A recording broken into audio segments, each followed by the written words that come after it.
O Jardim do Éden. Projeto de degradação da humanidade projetado por Lúcifer. O Jardim do Éden faria parte de um engenhoso esquema de degradação da humanidade projetado por Lúcifer e seus seguidores, de onde Adão seria levado a acreditar que seguia a Deus, quando na verdade estaria obedecendo ao seu opositor. Lúcifer pegaria Adão dentre muitos que já habitavam o planeta Terra, o colocaria em um ambiente preparado para transmitir a ideia de lugar divinamente protegido. Criaria através de manipulação genética Eva, a instruiria com conhecimentos místicos esotéricos de grande poder, na Cabala, e assim ela poderia, se utilizando também de seus dons naturais, seduzir Adão, corrompendo-o através do conhecimento e do sexo. Criaria o temor da desobediência sobre o casal e os expulsariam do Éden. Assim, imbuiria neles, e consequentemente nas futuras gerações, um enorme sentimento de culpa e por conseguinte, um também enorme desejo de se redimirem perante o ser que eles achavam ser Deus. Lúcifer conseguiria assim sua vingança, fazendo com que a humanidade o idolatrasse, através de seus seguidores, mesmo sem ela saber. Então, diante dessa teoria não canônica e aparentemente absurda, o problema não seria o pecado, não seria o sexo ou a desobediência, mas sim a idolatria a um Deus falso, que praticamente se perpetuaria, até a chegada de Jesus, o Cristo.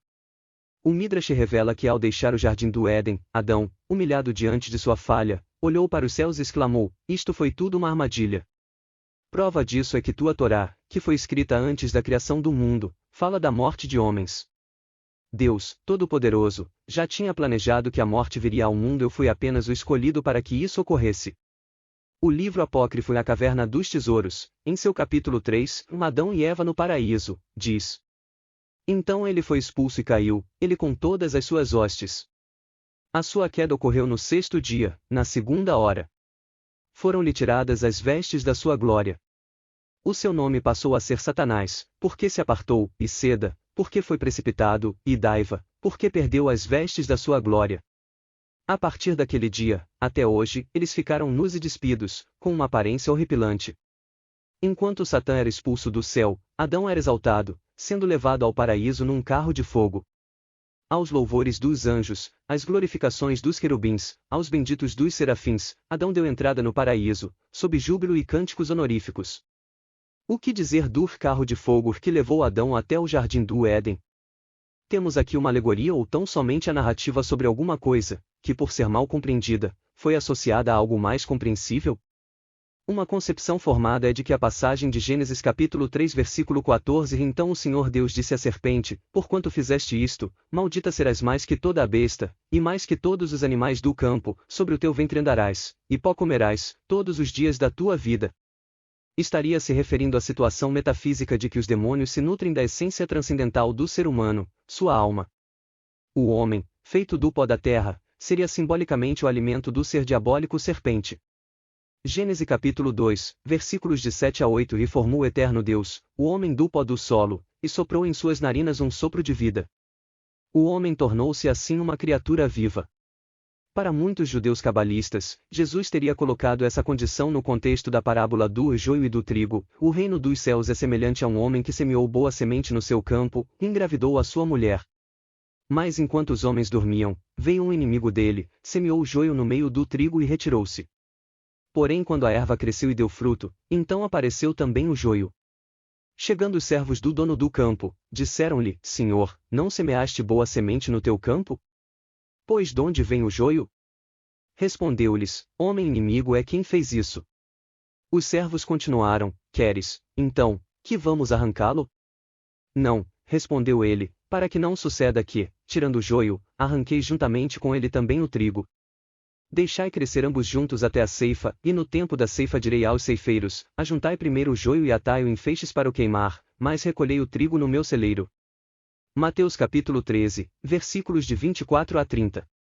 Jesus também estaria relacionando os líderes do judaísmo da época, os fariseus, junto aos escribas como descendentes de uma raça de serpentes. Mateus capítulo 22, versículos de 1 a 35. Então falou Jesus à multidão, e aos seus discípulos, dizendo: "Na cadeira de Moisés estão assentados os escribas e fariseus. Mas ai de vós, escribas e fariseus, hipócritas!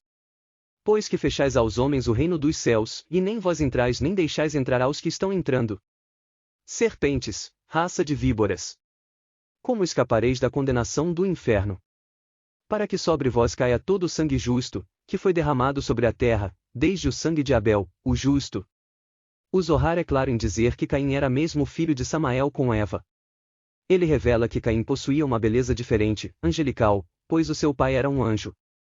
O Talmud e o Midrash também endossam essa teoria, que é conhecida como a semente da serpente. O Zohar registra a situação da seguinte forma: dois seres, Adão e serpente, tiveram relações com Eva, e ela concebeu e deu à luz de ambos a dois filhos. Seus espíritos se separaram, um para a esquerda e um para a direita, e da mesma forma os seus corpos. Do lado de Caim tem origem todas as espécies do mal, e do lado de Abel vem uma classe mais misericordiosa, ainda não totalmente benéfica, com defeito, bom vinho misturado com mal, um Zohar Beresh. No entanto, outra percepção leva-nos a crer em uma situação também estranha para a grande maioria das pessoas: o Jardim do Éden poderia estar envolto em uma conspiração para promover duas situações catastróficas para a humanidade: a possibilidade da perda da alma do indivíduo para um ser maligno e a adoração a este mesmo ser, como se o próprio Deus fosse. A serpente, ou seja, o diabo, e seus seguidores, jogados na terra por se rebelarem contra Deus, poriam em prática um ardiloso projeto de corrupção do homem, humanidade, obra predileta de Deus, fazendo crer que um ambiente preparado e protegido, como o Jardim do Éden, seria perdido pelo erro da desobediência a Deus, o diabo, se fazendo passar por ele, na verdade. E que, devido a isso, a humanidade estaria sujeita à adoração a esse ser para obter sua clemência e não arder eternamente no fogo do inferno. Portanto, Javé seria nada mais nada menos que o próprio diabo, que por ser um ser angelical, possui poderes e conhecimentos que estão muito além das capacidades humanas. Para os judeus, Javé é um demiurgo, um artesão, ou seria arquiteto, como denomina a maçonaria, uma emanação de Deus, um arconte. Ele seria o criador do mundo material. Mani, fundador do movimento maniqueísta, disse: o Deus verdadeiro não tem nada a ver com o mundo material e o cosmos. É o príncipe das trevas que falou com Moisés, os judeus e seus sacerdotes. Portanto, cristãos, os judeus e os pagãos estão envolvidos no mesmo erro quando adoram este Deus. Pois ele os leva para a perdição através dos desejos que lhes ensinou. Para o herético Marcião, o pai de Jesus não tinha nada em comum com o Deus judaico do Antigo Testamento, revelado em textos como o de Isaías capítulo 45 versículo 7, eu formo a luz, e crio as trevas, faço a paz, e crio o mal, eu sou Jeová que faço todas estas coisas.